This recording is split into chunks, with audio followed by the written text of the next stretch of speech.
Hola y bienvenido a otro video de Citando con APA séptima edición. Hoy vamos a hablar de referencias y citas desde Facebook.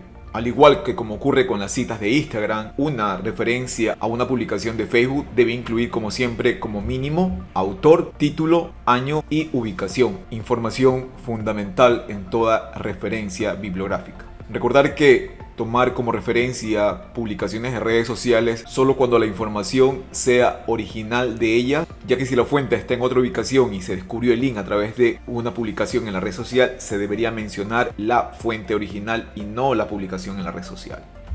El formato general, como ya se mencionó en el video anterior de Instagram, que se debe utilizar para las redes sociales como Twitter, Facebook, YouTube, es de nombre de la persona o grupo, usuario, día, mes y año de publicación, el contenido de la entrada, que serían los 20 primeros caracteres en cursiva, incluyendo los hashtags, la descripción audiovisual, donde puedes detallar que es una imagen adjunta o una publicación de estado, el nombre de la red social, que en este caso iría Facebook, y el URL de la publicación. ¿De dónde recuperamos esta información? Cuando entramos a la publicación o el post podemos ver la ubicación, que sería el link, el autor, que sería el nombre de la cuenta, la fecha de publicación y el título, que lo tomaríamos en la descripción como se mencionó, los 20 primeros caracteres. Para citar un post de Facebook, mencionando o tomando el ejemplo anterior, iría el nombre del autor o institución, entre corchetes el nombre de la cuenta, la fecha de acceso, el título, que en este caso sería la descripción, en cursiva los 20 primeros caracteres, detallar el tipo de publicación o post, se detalla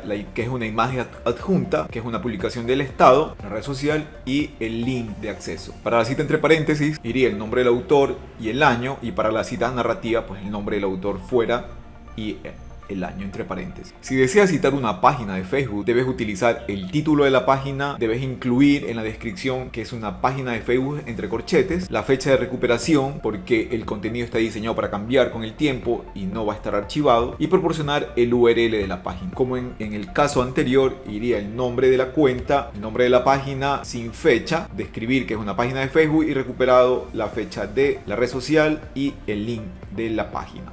La cita entre paréntesis iría de esta forma y la narrativa similar a las formas que hemos estado haciendo hasta ahora. Si te gustó el video, te invito a visitar mi canal de YouTube, a seguir mi cuenta. Muchas gracias por ver el video y te invito a que nos regales un like y dejes tu comentario de qué te está pareciendo hasta ahora toda esta secuencia de videos que estamos publicando. Gracias y nos vemos en el siguiente video. Chao, chao.